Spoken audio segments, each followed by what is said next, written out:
What's going on YouTube? You welcome to Nay's Way. Bam. Yo, YouTube fam. I just want to say I thank you for anyone who's here, who's still rocking with me. I appreciate you. I have not posted in a very long time because YouTube is so time consuming between the editing the videos and the uploading. And that's my cat in the background, y'all. That's my son. My son.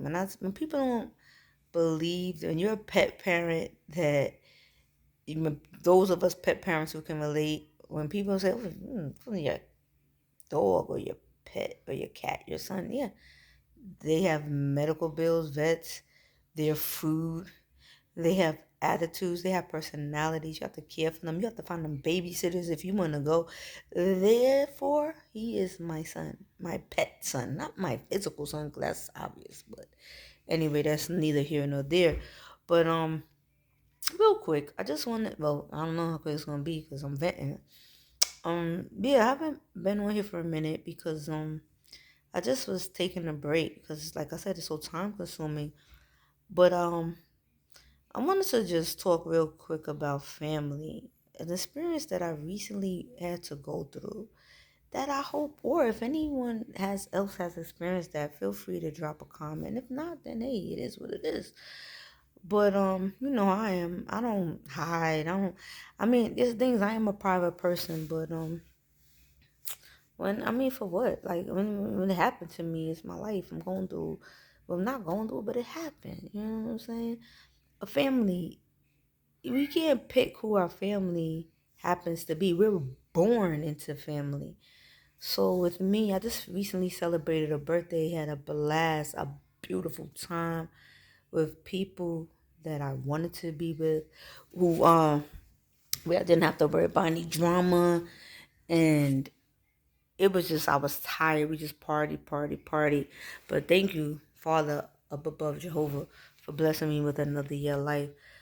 But before I celebrated my birthday, there was a cousin of mine's who lost a father. Right, a male cousin. Him and I aren't really close, you know. He's older than me, by the way. And he reached out to me to let me know that his dad had passed. And I really, in my heart, I felt bad for him because his mom was already gone. His mom is my aunt, my maternal aunt. His mom, his mother, is my grandmother, who's still alive at 91. Is her baby sister, and she passed a few years ago, about over 10 years. And but he had 10 years to heal from his mom's death. But he used to always tell us, his family, he's like, my dad's going to be the one to take me, you know, because his father was 83 when he recently passed this month. And, or was it last month? I'm not sure exactly. I know the funeral was early October. But I felt it. You know, I really felt bad and I felt sad. And when he reached out to me, I wanted to be there to show support, even though we have not communicated in a long time. Now, pause, YouTube. Um, this is where I get a little confused by when we say family. Because my father passed a year ago in February of 2021. My father did not raise me. My father was not in my life. I did not get a chance to either meet my father until I was in my 30s. And even then, when I finally met him, he and I did not have a great relationship because my father, he felt that since I met him when I was grown, he didn't owe me anything. And there was a lot going on. Uh, my father has, I'm a child of six. My father has six kids, three boys, three girls. I'm one of his daughters. And his other two children were females, are not gay. I'm his only gay daughter. And when I reached out to him, he felt he didn't know me anything. So that kind of kept, but he didn't know when I reached out to him. I wasn't looking for him to owe me anything or do anything for me. I was just wanted to get to know the man who birthed me, who was responsible for me being in this world. Now, my maternal side of my family, because my father, of course, is my paternal side, and he fathered children on that side, and me and my brothers and sisters on that side aren't that close either. But my maternal family knew I wasn't really close with my father. And when I was younger, I used to make immature posts like, oh, he's just a sperm donor, he's this, he's that.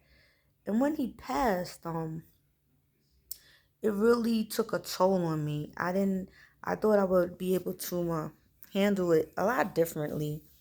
But I got the news when I was at someone's house who, even at that time, the person whose house I was when I received the news was someone who I thought would be more supportive, but it was just a nasty space.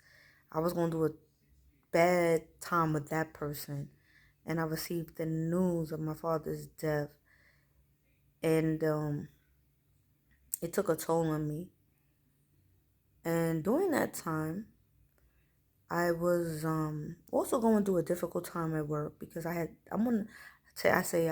to take some time off because I had got into it with a supervisor who was talking down to me in a condescending manner, in a way he wasn't talking to other females who were more feminine than I was. And then I was experiencing a lot.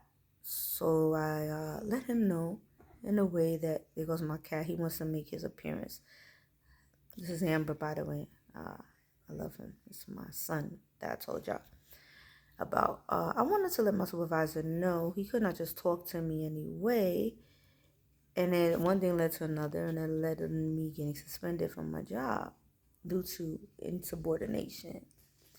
Now, back to my cousin who lost his father. I was very supportive when he told me that he lost his father because he was close to his dad. But when I lost my father, I posted it on Instagram. Now, this cousin of mine follows me, and so does another male cousin of mine, and this story is going to tie into itself. And there was no sorry for your lost name. Hey, as a family, hey, how we going? We feel bad. No, are you okay? Nothing. Um, Only one family member reached out to me from that side of my family of cousins because that family member had a birthday party that they were planning shortly after my father's death. And we weren't on speaking terms. But they still reached out, so I did acknowledge that that was the only person who reached out. But I felt like the ulterior motive behind that was to get me to come to their party, and that was the real reason why they reached out to me. I'm a Scorpio.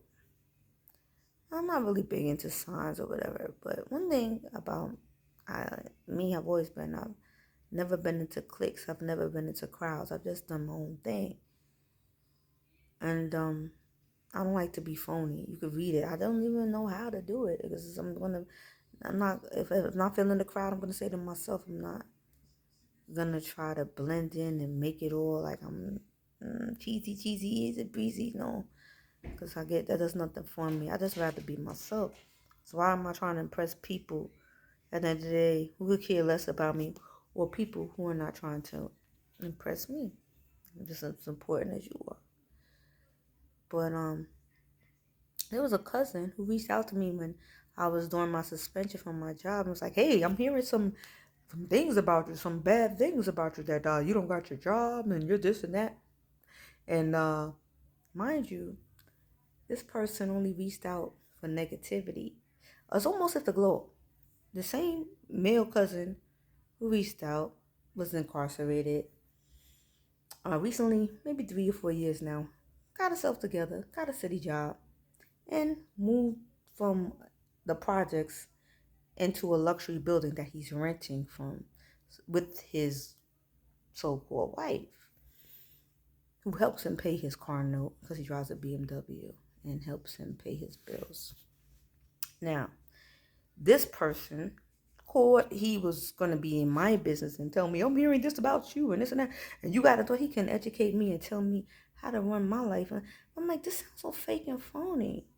You didn't even call me to reach out to give me a call when my father died.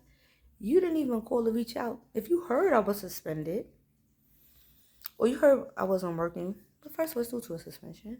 And it's personal reasons. I'm going through a lot. There was no support. It was more like a gloat, like, yeah, I'm hearing this, so now I'm on top and I'm doing better than you. Pause. This person needs to feel good about themselves. This person needs to feel like they're better than because they were down, incarcerated. And now that they're older and they improve their life like they should, they think they can use me as a stepping stone to try to validate who they are because now they feel they're doing better. But you're not.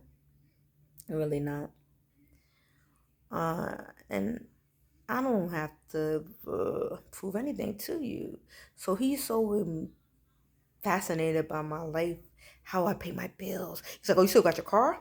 Oh, you're still doing it. You haven't missed a beat. I see you on IG. You're going and you're eating out and you haven't missed a beat. You're going all over.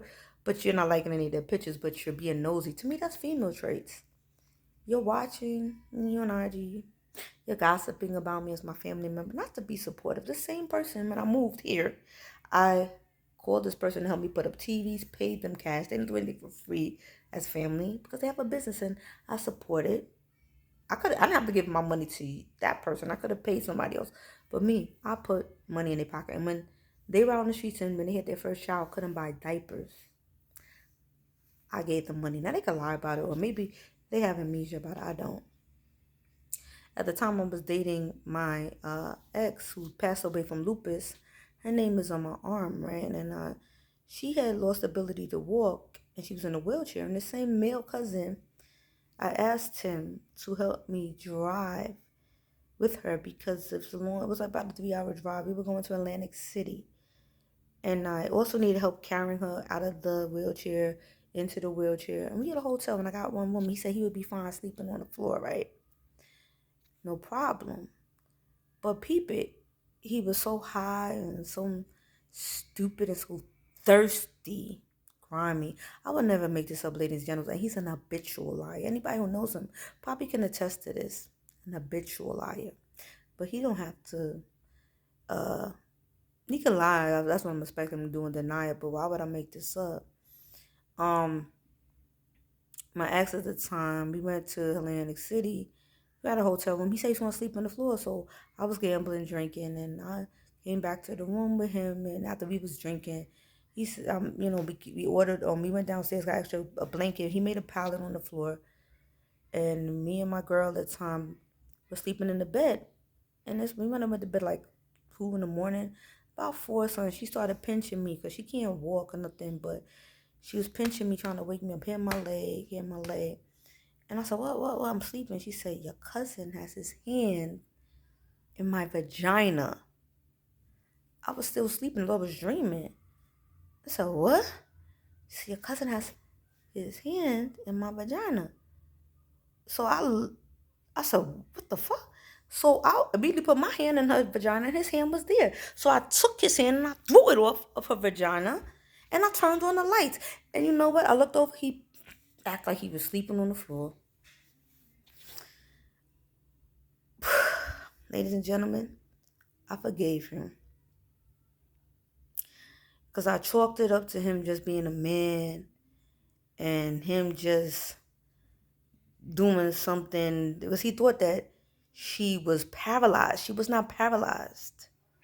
She only had lupus, but he's so smart, he in his mind, and he knows everything now. He's a great educator. He knows so much. He thought she was paralyzed. He felt everything. She woke me up and told that to me. And before she died and we had a slight argument, she said, I'm your family. I'm your real family. So good luck to you with that family that you're going to have to go back to because your cousin tried to put his hands and fingers in my crotch. to use a better word for YouTube, while you was in the bed with me. That's the type of family you have. I was embarrassed. And he could deny what he wants, but this is my truth, ladies and gentlemen. And what had happened was back to the other cousins. I don't want to use no names because people get petty and liable. But anything I'm saying, they could get mad, they could get offended. But did I lie? Well, this is the truth. They're welcome to tell their side.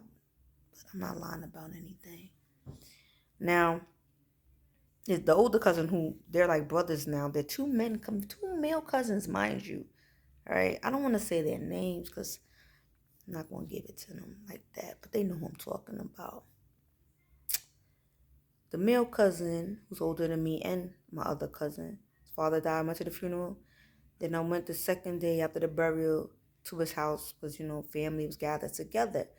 And I started not to go question myself because I don't really get along with a lot of my family members on that side. But I said, you know what? I'm going to be the bigger person and I'm going to go anyway. And I went. And the cousin who put his fingers in my ex's vagina, same ex whose name is tatted on my arm, Allison. That's how real it is. I don't know if y'all can see it, right? He was there, and liquor was involved, food was involved. And one of my cousins, a female cousin I had seen about, remember, I'm not calling nobody by name. I'm just telling about a situation. And her sister was there, and I was like, yeah, I'm going to do stuff with a person at the time who was a partner, an ex of mine. And I was like, yeah, they knew of her, and they was asking, people was making up scenarios, telling me they knew everything about what was going on in my life with that person. Like, people need to mind their business. I was like, I'm not worried. I was like, especially when it comes from men. Why are men gossiping about me, who's an AG, who gets all the females that I've dealt with looks better than any woman they're with now or before. I don't care how they take it. It's the truth. And the females that I dealt with or deal with, they've tried behind my back or anything. They've given them looks. They're slime balls. They're snakes. That's why I don't really like it when females use the word, hey, sis, or be like, yo, what up, sis? It sounds too much like a hiss, like a snake. Hiss, sis, too close for comfort. I have sisters, not sis. Don't call me sis because you hissing at me. Anyway, that's another topic I'll get to another time. I'm trying to stay on this topic of mine.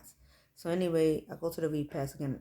I'm not close with a lot of people there, but they're still my family, so I'm going to be supportive. And the cousin who put the hands in the vagina, who was concerned about my job and gossiping, we drinking. He's a drinker, and he's pulling out porno tapes of my uncle who passed, and the other cousin that's his father. He's like, I don't even know why these tapes are being presented right now. So he's like, yo, peep this. I'm going to show you how this is going to go. Because he wanted to take the tension off himself because he felt embarrassed for pulling out the porno tapes. And he's like, oh, come on, let me holler at you for a minute. Let's go outside on the terrace. Go on the terrace. He's like, oh, what's good with your job? Now, again, it's not his business that I went through a suspension.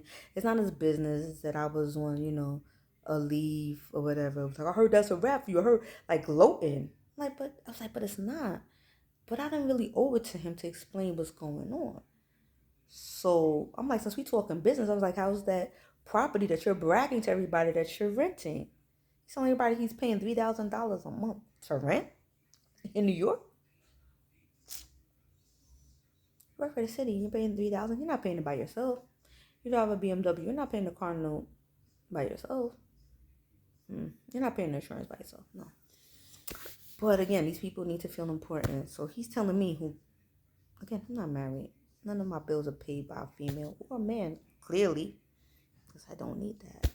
But he's using his woman that he's with to help him pay his stuff.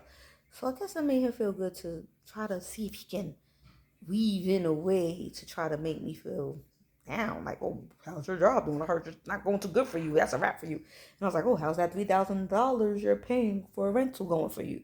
That your so-called partner's helping you pay off. And then things got heated or whatever like that. And then he had to compete with my other cousin. Oh, he came over here with his car, his Batmobile. It's a nice car, but I would dust him in my BMW. I already let the little niggas know they can't. Everything with him is a competition. It's just the love. We're a family. Everything with him, he's competing. Oh, they can't see him in my car. Oh, because I'm telling niggas this and like bragging about himself. Everything is like, you, when you got it going on, baby, you don't got to say it to people. They just know. Oh, I'm doing this and I'm about to take this test and I'm about, everything is like bragging, trying to build yourself up. You about right here. You're not even a big nigga to begin with. You about right here. What's all of that extra stuff for? Mind you, I was always supporting, but I'm peeping it, peeping the hate.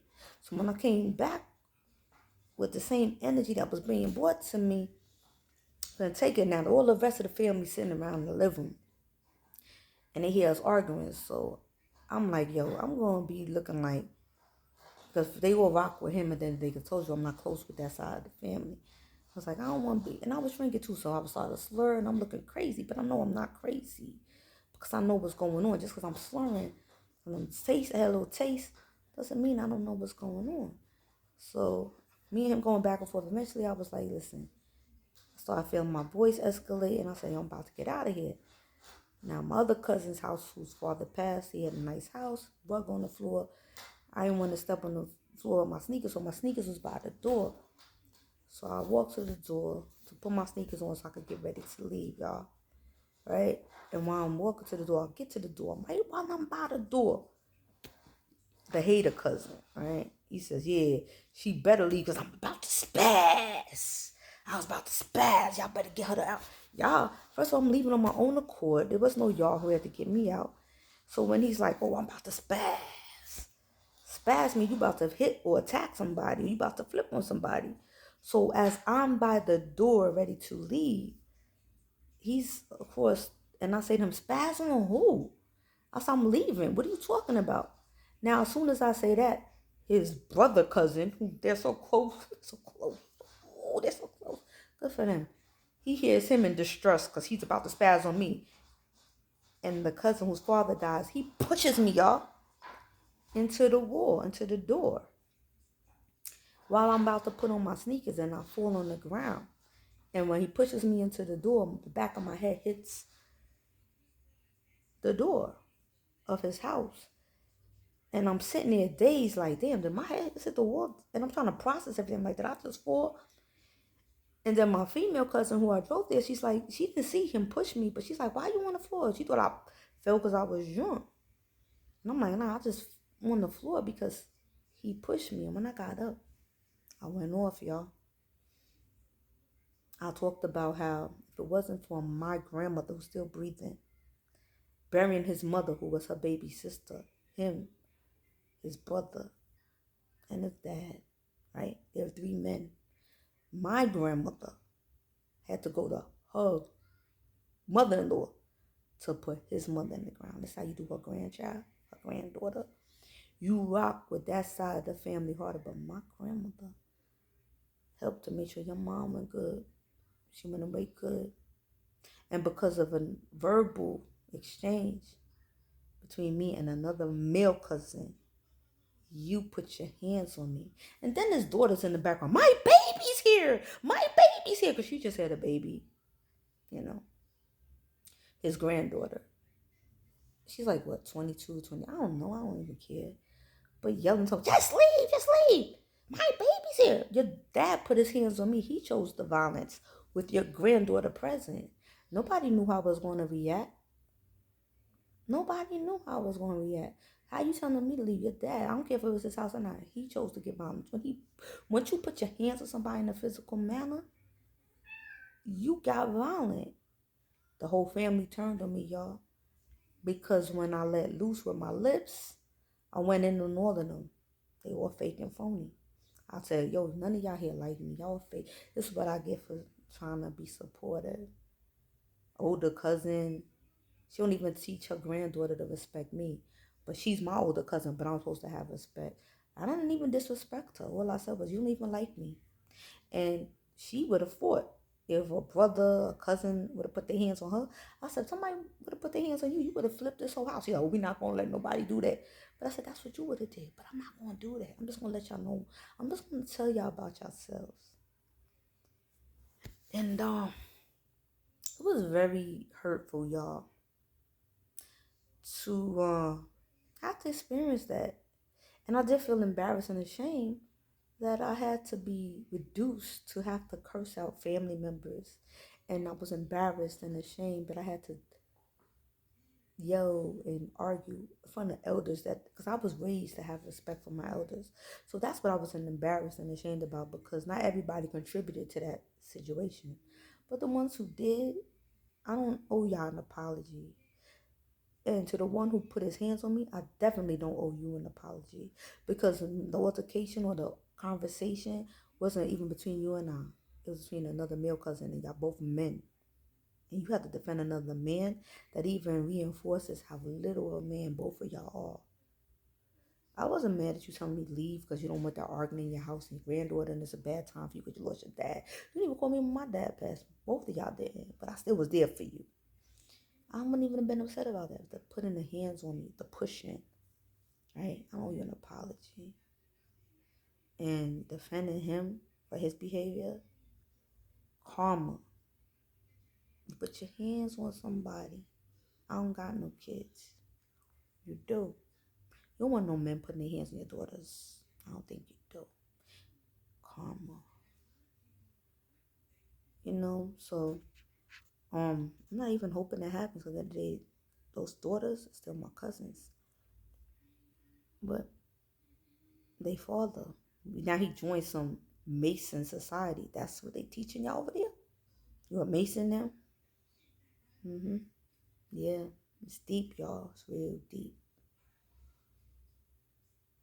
And when they pushed me and did that to me, I was going to do my own stuff. I'm in a toxic situation with a partner who was abusive mentally, physically, verbally. She just, I'm going to do that. Then I told y'all the suspension thing I was going to do from an abusive supervisor. So it's like tick, tick, boom, 1, 2, 3. To the point where I had to deal with a therapist so I don't snap. Yeah, y'all been going through it. But I'm processing it. And my Father Jehovah has been carrying me through it. We are human at the end of the day. This story maybe have been a little long lately. Not maybe, it is. It's like a wow. But if anybody, you know, have family member, I just wanted to share this with y'all. We don't get to choose our family. But one thing, you know, we do get to choose is our friends, and we can create who we choose to be our family, who we call family. Just because I'm gay doesn't mean I don't have a close relationship with God. I have a very close relationship with my Heavenly Father. And in the Bible, it says there's a friend sticking closer to you than a brother. So I just wanted to uplift anyone, if I can. If I have, then my job is done. Who feels like, oh, because you family, or who may be hurting. I ain't gonna lie, I was hurt that I had to go through that with my family, because they all turned on me. But I feel at peace now. Family do blood, but that's it. And I done lied about anything I've said today on this video. They can say what they want. Nobody called me. My father died. I don't care if I wasn't close to him. That's why I hurt even more. Y'all got memories and times to remember y'all fathers with. I didn't. That's why it hurt me even more. There was no support. When their grandmother died, I was there. Fathers died, whatever, whoever died, I was there. I didn't get the same in return. So I'm just saying, I'm at peace. I know I like it when people let me know who they are. So, YouTube family, Nays Ways supporters, I love y'all, appreciate y'all. Those who have been riding with me and showing me your support through this long journey, that I've been taking and still there after I took this time off. I want to thank y'all if y'all still here. And if you're not, I love you anyway. Because I know I don't take it personal. We all going through something. Take a number. That's what my mom always told me. Take a number. We all going through something in life. So, thanks for watching. Thanks for listening. And I'll catch you next time on Nay's Way. Oh, yeah. And the message was, don't feel bad if you fall out with family. Because you don't get to choose them. Create your own family. And love the ones you with. Love who's there for you. Peace and love, y'all. Catch you next time.